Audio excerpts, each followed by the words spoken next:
So over here, I have 8 more pots to plant out. And then I think I'm done. I may or may not be ordering more.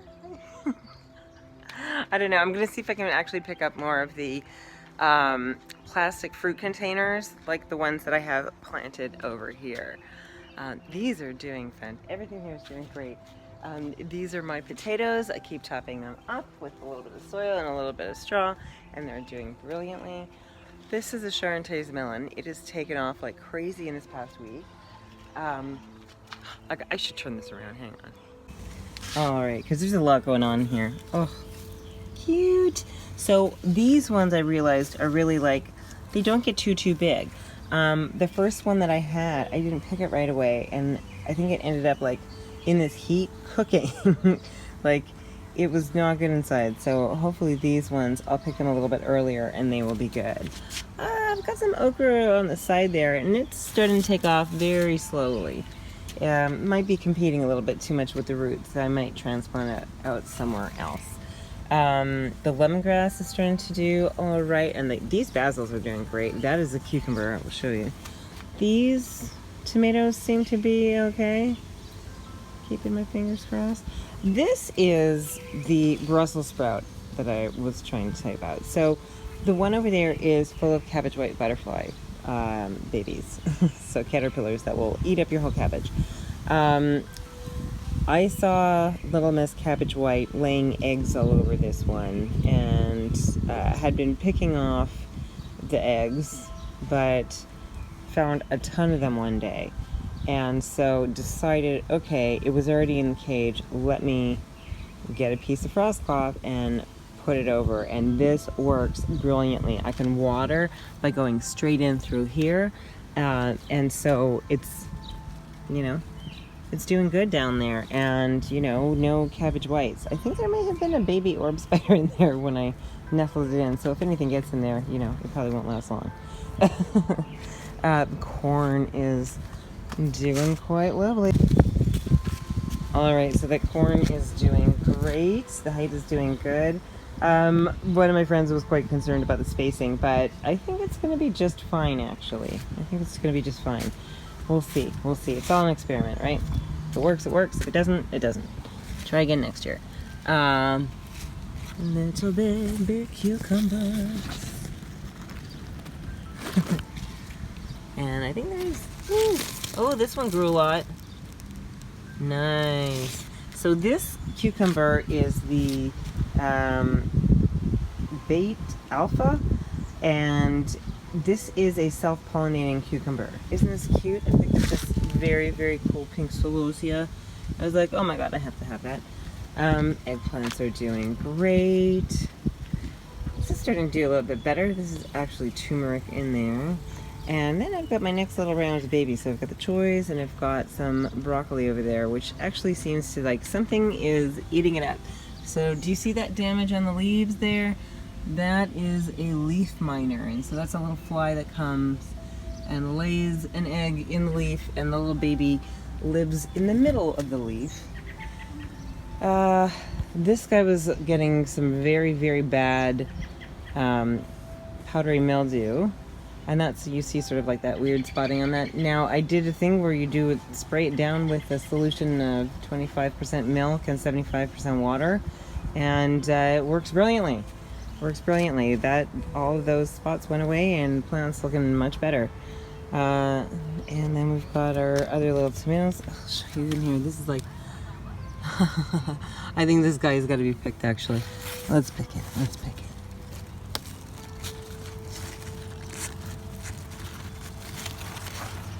Nice. In front here, I've got peppers. Now I harvested a couple of those Hungarian blacks off of there, and the growth is all going back into the leaves, and it's looking lovely. And then we've got these guys. Do I remember what this is? Also, I think they're all the same, but do I remember what it was? No. Oh well. I guess I'll see when they grow. This is all sort of doing, I've got some herbs and some flowers and this and that here. This is the variegated mint. Look how pretty that is. The kale bed is looking quite nice. These sunflowers on the end are, you know, not doing that great. I'm I'm thinking they don't really have enough medium to grow in, and because it's on the edge, maybe that's why they're struggling for size. But all of the kale is, you know, doing great. Over here, this sunflower is doing lovely, and this is where I see it, like it's in the middle of the bed, so like I wonder if that's the difference. But a few peppers and stuff planted here, and I'll interplant a few things once those get bigger. This salad row and the little bits of salad here will be coming out this weekend with my salad pick. Over here, I've got the radicchio, which is looking so cool. This is the first year I've done a radicchio. I've tried growing it from seed before. I never had the seeds sprout for me. But these ones I got as starters. I did get some more seed for that radicchio, so I'll be trying something new. And over here, I just planted a whole bunch of mizuna. I think 3 different types of mizuna and 1 type of arugula, and that'll be for like a spicy salad mix. And then on my flower border, well, my alliums are basically getting ready to pop. Those are gonna look so cool. And then my flowers are starting to come in here. Let's just go around here. And these lettuces also are going to be harvested out. And so I've got a bunch of stuff that I'm starting that I will be putting in those spaces. And so let's go inside and see what's brewing. So here we are inside, but before I start talking about what's going on there, I just want to say, little celebration here. I am now, I have lost a total of 12 pounds of my regain. So top of my regain, I was 160, and that was, I was going up from a low of 127 that I had been trying to maintain, a range of like between 127 and 132. I always give myself like a little bit of a range, and gained a lot in COVID year. Granted, I gained 10 pounds first with like eating too much crap in January.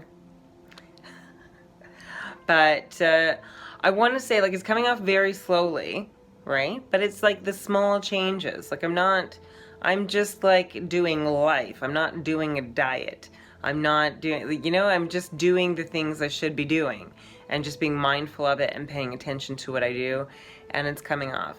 Slow and steady wins the race, guys, right? Okay, first of all, what? Don't ever listen to people who tell you you can't grow things from the store. People say, oh, potatoes from the store won't grow. Yeah, whatever. This is a purple sweet potato. Slips for purple sweet potato are really difficult to find, and they are expensive. This cost me 1 potato. I've already gotten so many slips off of this, I can't even tell you. It was growing a forest. Look at these roots. Oh my God, it's crazy. This is crazy. Yeah, that's nuts. So I had to show you that. I am doing different type of seed starting now. So I have been using something called a soil blocker. Sorry, this is all dirty. It looks like this, the little one. It has 20 spots, and that is a lot smaller when you do them all in a tray like this for doing lettuce than to do like 4-cell trays, believe me. And so I am really, really loving this system. How it works for watering is that like you use just like your regular soil starting mix, and just make it super sloppy and wet and pack it into the thing until like it's really like in there, and then you squeeze them out. And then I've just been doing the tops, like if it needs a little bit of soil on top, then I'll put a little bit of worm castings. But this is great, and I love that I can use these styrofoam trays, that makes it, sustainable in a very, very nice way. The other thing is I'm doing these in stainless steel hotel pans. These are like in the food industry, right? And that way I can sterilize these things when I'm done, which is a very nice thing if you ever get a problem, or if like it's just good standard of care for when you're doing this kind of thing to not have problems. So you see those are the lettuces. And then these ones I had started earlier, and then they need to be transplanted out. And I didn't have the large soil blocker, and the large soil blocker is quite expensive. So there's a video that I saw online where somebody was just doing it with their hands. And this is brilliant. Like, you have to see this. How cute is that?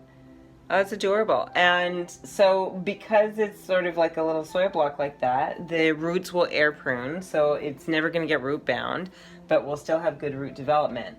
So I'm doing all kinds of stuff here. I've got some more greens started here. This all up in here is another round of, I've got some bitter melon, some cucumber, some melons, and some zucchini. I have some more over here. Whoops. Oh, in there. I'm just keeping this on top to keep in the humidity. And for those ones, because they're bigger seeds and they won't fit in the very small soil blocks, I just stuck a seed in the middle of the ball, and I'm not sure how it's going to work when it germinates, but I guess we'll see. But I love this system. First of all, how cute is that? I love that it's super sustainable, that there's no plastic, you know, all of this just makes me happy.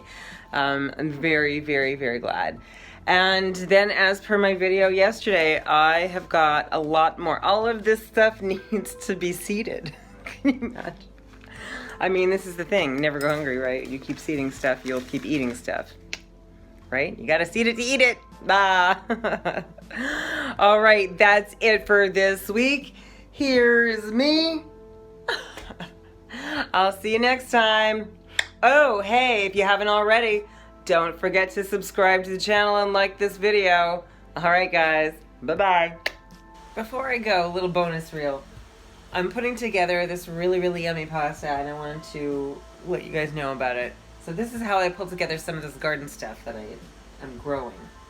I've got tortellini here, and I'm going to be cooking that tortellini. In the last few minutes, I'm going to be putting the peas in. These are my shucked garden peas. Yum. I'm going to be sauteing this with some garlic. This is my first little early crookneck, and I think that's what it is.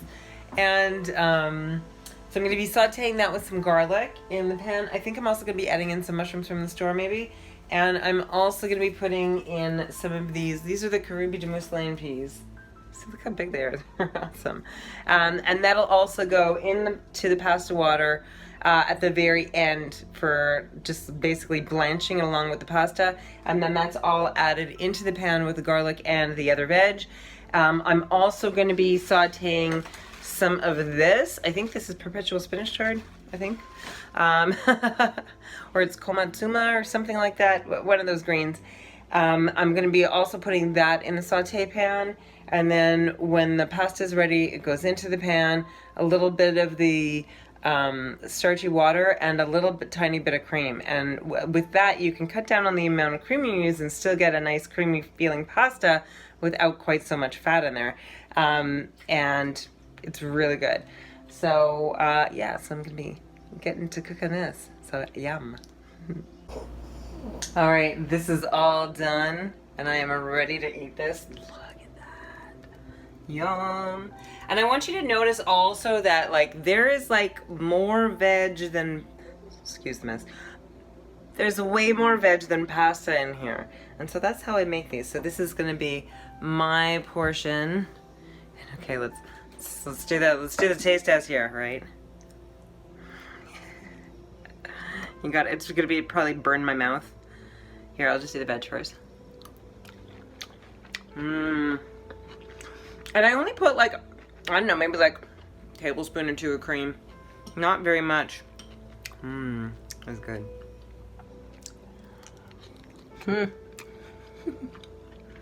Delicious. Oh. Yummy, yummy, yummy. All right. See you later.